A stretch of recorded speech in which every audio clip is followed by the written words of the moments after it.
السلام علیکم ناظرین، میں گلفام حیدر، آپ دیکھ رہے ہیں نیا دور۔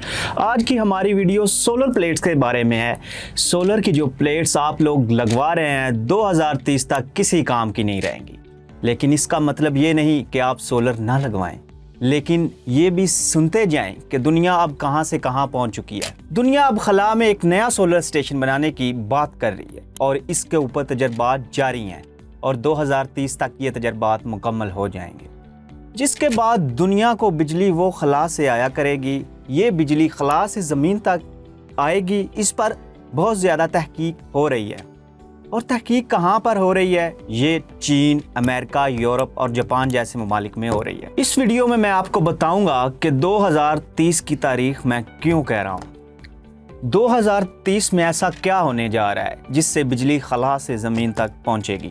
دنیا سے سولر پلیٹس آہستہ آہستہ ختم ہونا شروع ہو جائیں گی۔ شاید پاکستان میں یہ وقت آنے میں 30 یا 40 سال لگ جائیں، لیکن چین ایک سولر خلائی اسٹیشن خلا میں بنا رہا ہے جس کی چوڑائی 1 کلومیٹر اور اطلاعات کے مطابق یہ کئی گیگا واٹ کی بجلی بنائے گا اور یہ بجلی مائکرو ویو کے ذریعے زمین تک پہنچائی جائے گی اور اس کے تجربات شروع ہو چکے ہیں۔ جی ہاں، اس پروجیکٹ کا نام انہوں نے یوہری پروجیکٹ رکھا ہے، جس کا مطلب سورج ہے، اور چین میں اس کا پہلا ابتدائی اسٹیشن بنا دیا گیا ہے جو کہ ان مائکرو ویوز کو ریسیو کرے گا اور جس کے بعد پھر اس کی ڈسٹریبیوشن کی جائے گی۔ یہ بالکل اسی طرح ہے جس طرح ہم ڈیم پر بجلی بناتے ہیں اور ٹرانسمیشن لائن کے ذریعے اس کو پھر ٹرانسمٹ کرتے ہیں، تو یہ بھی خلا سے مائکرو ویو کے ساتھ آئیں گی اور خلا کے بعد یہ پھر زمین پر ڈسٹریبیوٹ کی جائے گی۔ اس کے لیے مختلف اسٹیشن بنائے جائیں گے۔ ماہرین کا کہنا ہے کہ اس نوعیت کے 12 خلائی اسٹیشن بنا دیے جائیں تو پوری دنیا کے توانائی کے مسائل حل ہو جائیں گے۔ پانی سے بجلی بنانے والا سسٹم ختم ہو جائے گا، فرنس آئل سے بجلی بنانے والا سسٹم، اس کی بھی چھٹی ہو جائے گی اور دنیا کو خلا سے بجلی بنا کر دی جائے گی۔ چین کا یہ اسپیس سولر اسٹیشن پروگرام، جس کے تحت خلا سے بجلی بنائی جائے گی، اس کا زمینی اسٹیشن بنا لیا گیا ہے۔ 2028 میں خلائی اسٹیشن کی تعمیر شروع ہوگی اور جو اگلے 2 سال میں مکمل ہوگی۔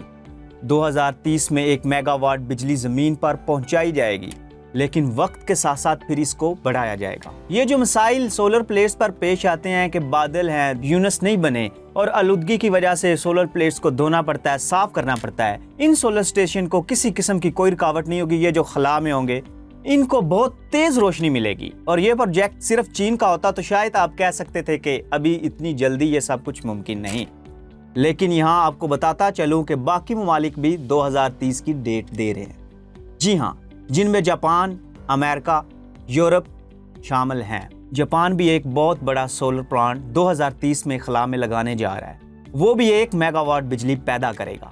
اس کے بعد امریکن اسپیس پروگرام ناسا، جس کو آپ لوگ سب جانتے ہیں، اس نے بھی اسپیس سولر پاور پروجیکٹ شروع کر رکھا ہے۔ یہ لیزر اور مائکرو ویو دونوں کے طریقوں سے بجلی خلا سے زمین تک پہنچانا چاہتے ہیں، اور آپ کو یاد ہوگا کہ کچھ عرصہ قبل ایلن ماسک نے کہا تھا بجلی اب زمین پر نہیں خلا میں بنے گی اور خلا سے زمین پر منتقل ہوگی، جس سے توانائی کا بحران ختم ہو جائے گا اور فضا بھی صاف ہو جائے گی۔ اور یہ جو ناسا کا پروگرام ہے، اس کے لیے بھی انہوں نے 2030 کی ڈیٹ دی ہے۔ ناسا 2022 میں ایک چھوٹا خلائی اسٹیشن بنا چکا ہے اور اس کے ساتھ ساتھ وہ چاند اور مریخ پر بھی خلائی اسٹیشن بنانے کی تحقیقات کر رہا ہے۔ مریخ پر تو مشکل ہے، لیکن چاند پر وہ پہنچ سکتے ہیں اور بجلی چاند پر بنے گی اور آپ زمین پر استعمال کریں گے۔ تیسرا پروگرام یورپ کا ہے، انہوں نے اس پروگرام کا نام سولریز رکھا ہے اور ایک پروگرام شروع کیا ہے، اور وہ بھی ڈیٹ 2030 کی دے رہے ہیں۔ وہ بھی اسپیس میں بجلی بنانے کا کام مکمل کر لیں گے۔ تو جنہوں نے سولر پلیٹس لگوائی ہوئی ہیں وہ ابھی بے فکر رہیں، فکر مند ہونے کی ضرورت نہیں، کیونکہ ابھی اس چیز پر بہت زیادہ ٹائم لگے گا، اور پاکستان تک یہ چیز آتے آتے تو اس سے بھی زیادہ ٹائم 40-50 سال لگ سکتے ہیں۔ تو ناظرین، یہ تھی ہماری آج کی ویڈیو۔ امید کرتا ہوں آپ کو میری آج کی ویڈیو پسند آئی ہوگی۔ انشاءاللہ پھر ملاقات ہوگی اپنی اگلی ویڈیو میں، تب تک کے لیے اللہ حافظ۔